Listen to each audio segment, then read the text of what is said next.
Hello, good morning, everyone. My name is Hadiga Adejokeyo. Welcome to today's beautiful episode. Praise be to God for sparing our lives again today. It's a beautiful morning. Yes, once again, my name is Hadiga Adejokeyo. Welcome to Maringos. Maringos is a platform for singles and married and singles. Yes, that's Maringos, married and singles. Um, Also, it's an online platform where we do guidance, counseling, prayers for relationship, marriage, and other real life issues. You see, soon and very soon, I'm cooking up something. People are going to be joining me on this show, so I won't be the only host. Yes, people are going to be co-hosting, co-anchoring this show with me very soon. Isn't that great? I'm sure you like that. So it's going to be more interactive, and very soon we're going live. We've been having live shows. Okay, so today's episode we will be talking about 5 steps to marriage. 5 steps to marriage. Yes, but of course, first, what is marriage? Marriage is a union of two opposite gender to achieve a common goal. They come together to achieve a common goal. While relationship is a coming together of two people in a ship heading towards same direction. Did you get what I said just now? Relationship is a coming together of two people in a ship heading towards the same direction. It is a coming together of two people with the aim of achieving same goal. Yes, the purpose of a relationship is marriage. The purpose of a relationship is to get married. Is marriage. Um, when that purpose is shifted, then marriage cannot take place. So, I want you to know that introduction is not marriage. That you have done introduction does not mean you're married. Also, cohabitation, that you're living with a guy or you're living with a lady, does not make you married. Does not mean that you both are married. Engagement is not married. Ladies, hear me. Ladies, hope you're listening. Engagement is not marriage, yo. Engagement is not marriage. Okay, also, dating is not marriage. Dating is not marriage. It is never marriage. That you dated someone does not mean he's your husband. There's this funny thing that happens these days when a lady starts a new relationship. Like 2 days after, you begin to hear hello coming. Hello, my husband. You're not married to that person.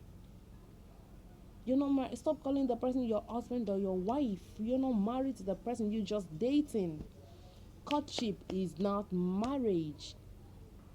Also, for a proper marriage to take place, or in a proper marriage, or to be properly married, bride price must be paid. Oh, bride price must be paid, and family consent must be sought.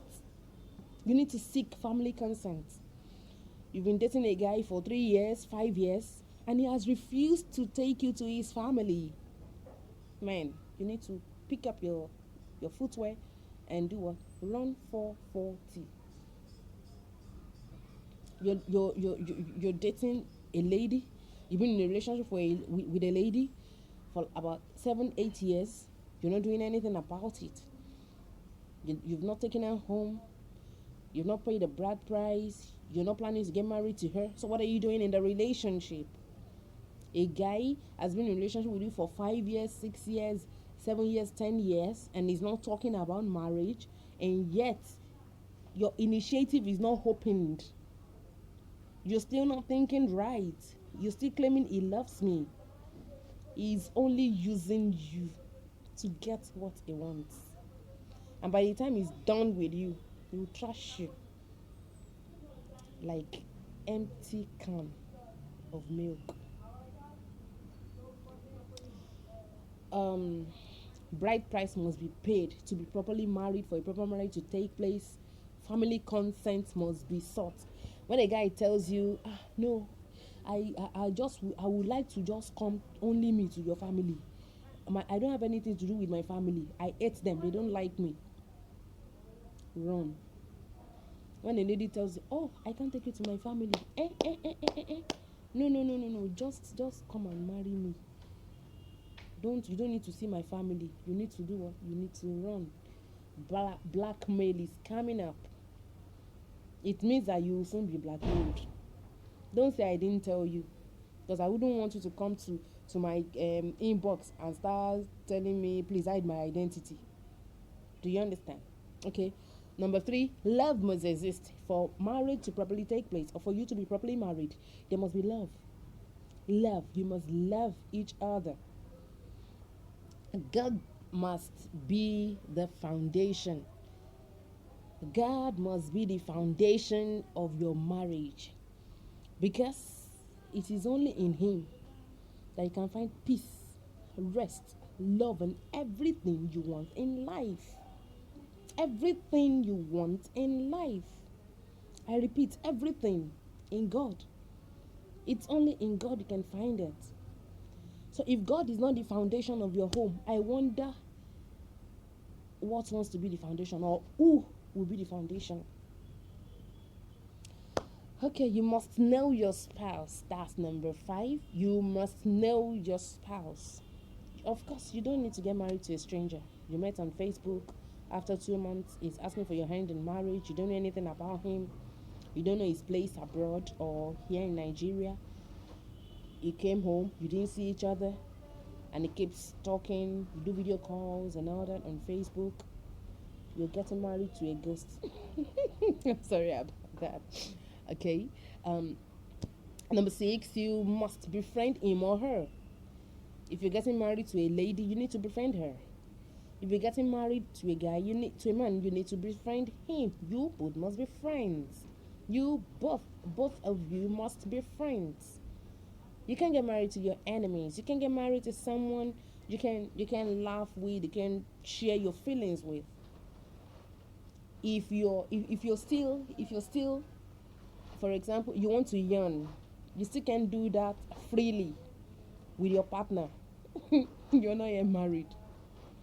You want to fart, you want to pollute, or you want to mess, and you can do that while it's there. And you have to stop playing hide and seek within the house or in your home. You're not yet married. You need to befriend each other. You must be able to tell him how you feel, what is going on in your mind, and he should also be able to share his feelings with you. When he blinks or when she blinks, you should understand what she or he means. When he taps his fingers, you should know what he's saying. When he say when he makes that sound, you should know what he means or what she means. Befriend yourself. Befriend yourself and be friends. You need to befriend him or her. You must befriend your partner. Okay, number 7, there must be attraction. You can't get married to who you're not attracted to. Something valuable must attract you to each other. Something must attract you to him.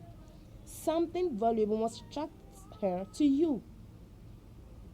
You must be attracted to each other. There must be attraction. The law of attraction says that like charges, they attract, and unlike charges, repel. Like charges, people that are energetic, valuable, decent, modest, godly, they attract each other.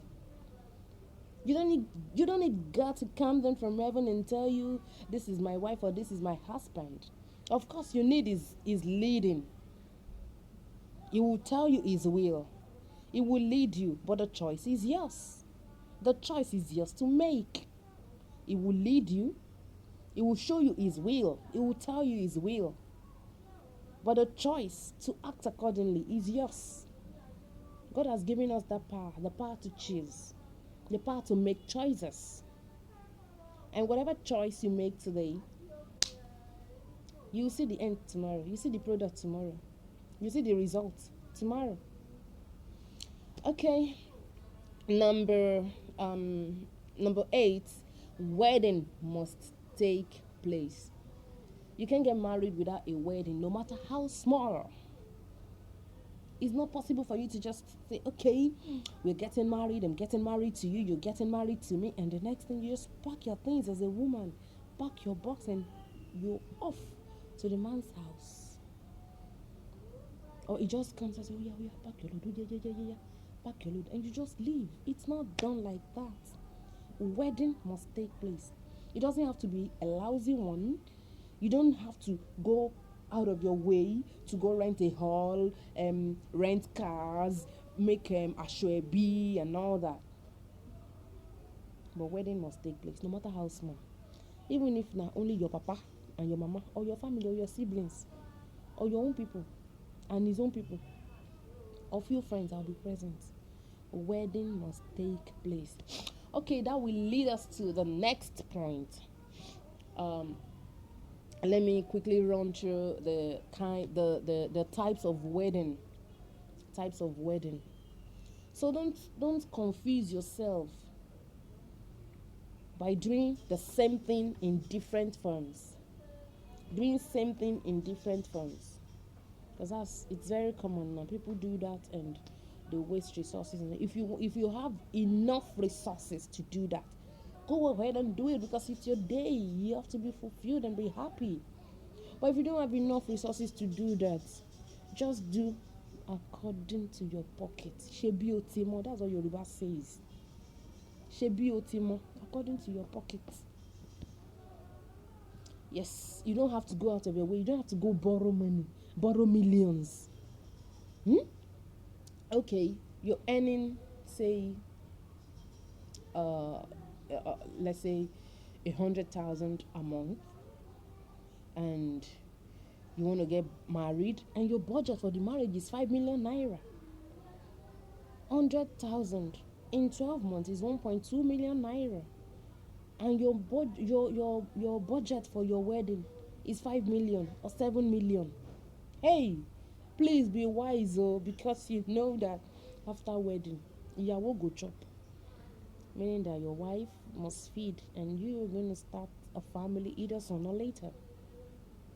So you have to be wise about things.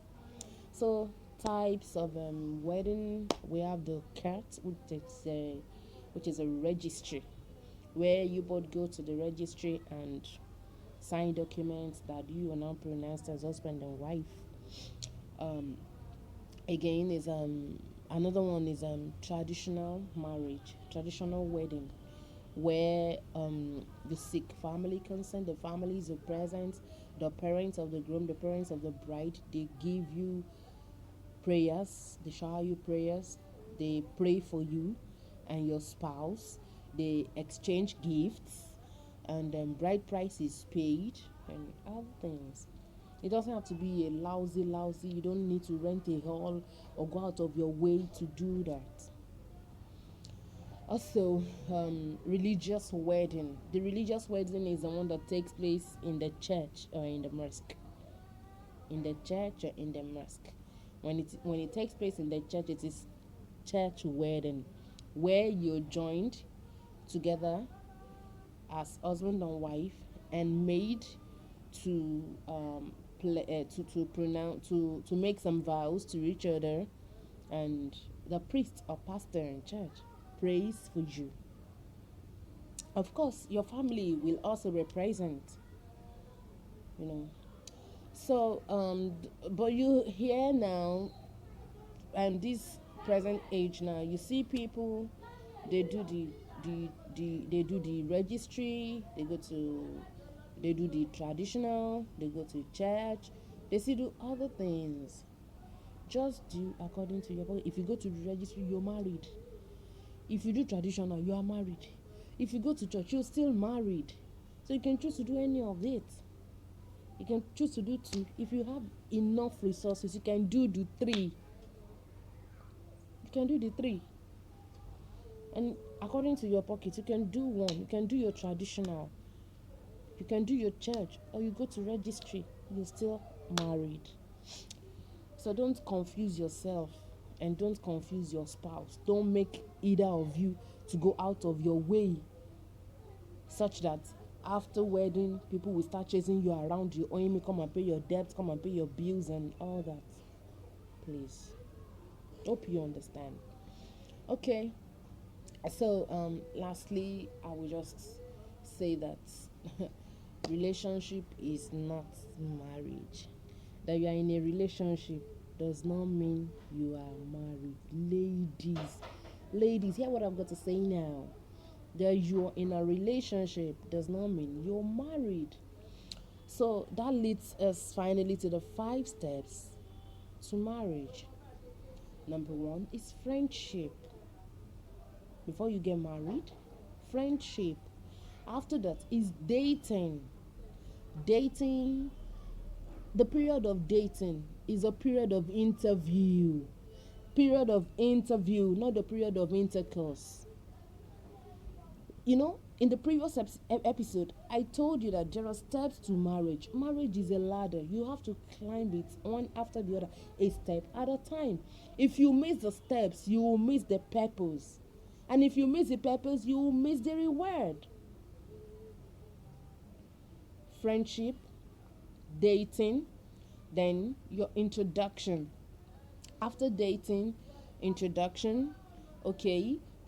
During the dating, you have done interviews, spoken, talked, discussed about a lot of things, prayed, and you're very sure now that this is a person you would like to spend the rest of your life with. The next thing is to proceed to introduce to your families.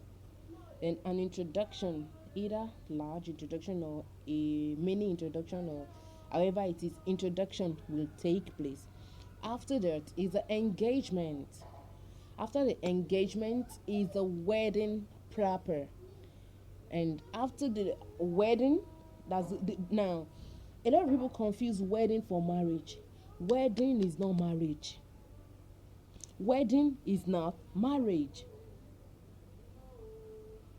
Now, what I'm trying to say is the wedding is just a day event.